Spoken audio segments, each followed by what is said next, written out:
Hello বন্ধুরা, আশা করছি আপনারা ভালো আছেন। আজকে আপনাদের যে বিষয়ে আমরা আলোচনা করব সেটা হচ্ছে আপনার জায়গা বা জমির সঠিক পরিমাণটা কিভাবে নির্ধারণ করবেন। বিষয়টা যদি আমি ক্লিয়ার করে বলি, আমাদের জায়গা থাকে, জায়গা থাকার পর দেখা যায় যে কি আমাদের দলিলে একটা জায়গা থাকে, মনে করেন আমাদের দলিলে যদি 3 শতক জায়গা থাকে কিন্তু এটা রেকর্ড মূল্য থাকে 2 শতক। তো এটা আসলে আমরা কোনটা আমাদের আসল জায়গার পরিমাণ সেটা আমরা মিলাতে গিয়ে একটা হিমশিম খেয়ে যাই। তো সেই বিষয়টা আমরা আজকে একটু ক্লিয়ার করব। যদি মনে করেন আপনি দলিল অনুমতে যদি মালিক হয়ে থাকেন, মনে করেন আপনার বাবা জায়গাটা কিনেছে, সে অনুসারে যদি আপনার বাবার নামে যদি নামজারি হয়ে থাকে, তাহলে আপনার বিয়ের জরিপ বা নামজারি খতিয়ানে যেটা আসবে সে অনুসারে মনে করেন কেনা দলিল আপনার বাবা যে জায়গাটা কিনেছে এটার পরিমাণ যদি 3 শতক হয়, কিন্তু আপনার ভুলক্রমে যদি বা কোনো কারণে যদি এটা রেকর্ড যদি 2 শতক হয়ে থাকে, তাহলে আমরা এখানে সঠিক মালিকানা কোনটা ধরবো, এটা আমাদের প্রশ্ন।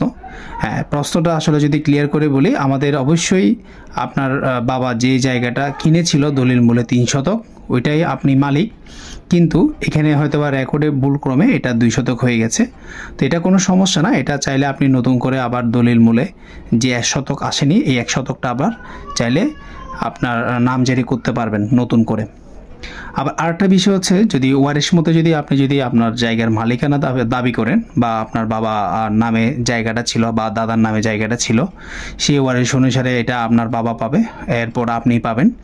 তো সেই ক্ষেত্রে যদি আপনি মালিকানা দাবি করেন, সেক্ষেত্রে ওয়ারিশ মতে আপনার জায়গাটা আপনার বাবার মালিক, এরপরে যদি আপনার বাবার নামে যদি নামজারি করেন বা বিএস জরিপ অনুসারে যদি ওনার নামটা যদি আসে ওয়ারিশ সনদ অনুসারে, তাহলে সেক্ষেত্রে উনি মালিক হবে। সেক্ষেত্রে বিষয়টা অনেকটা ক্লিয়ার যে ওনার যদি আপনার দাদা বা বাবা যদি জায়গা যদি 3 শতক কিনে থাকে, সেটা যদি নামজারি বা বিএস খতিয়ানে যদি আপনার 2 শতক আসে রেকর্ডে, তাহলে কিন্তু প্রকৃত আপনার মালিকানায় থাকবে 3 শতক, কিন্তু ভুলক্রমে 2 শতক আসার কারণে এটা 2 শতক না, এটা আপনার পরবর্তীতে চাইলে আপনি সংশোধন করে এটাকে বাকি 1 শতক আপনি নামজারিতে আনতে পারবেন।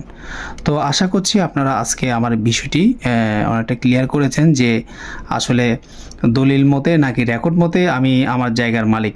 সেই ক্ষেত্রে হচ্ছে আপনারা অবশ্যই দলিল মূলে যে জায়গাটা ক্রয় করেছিলেন বা ওয়ারিশ মতে যেটা পেয়েছেন ওই পরিমাণটাই হচ্ছে আপনার মূল জায়গার পরিমাণ। ধন্যবাদ সবাইকে।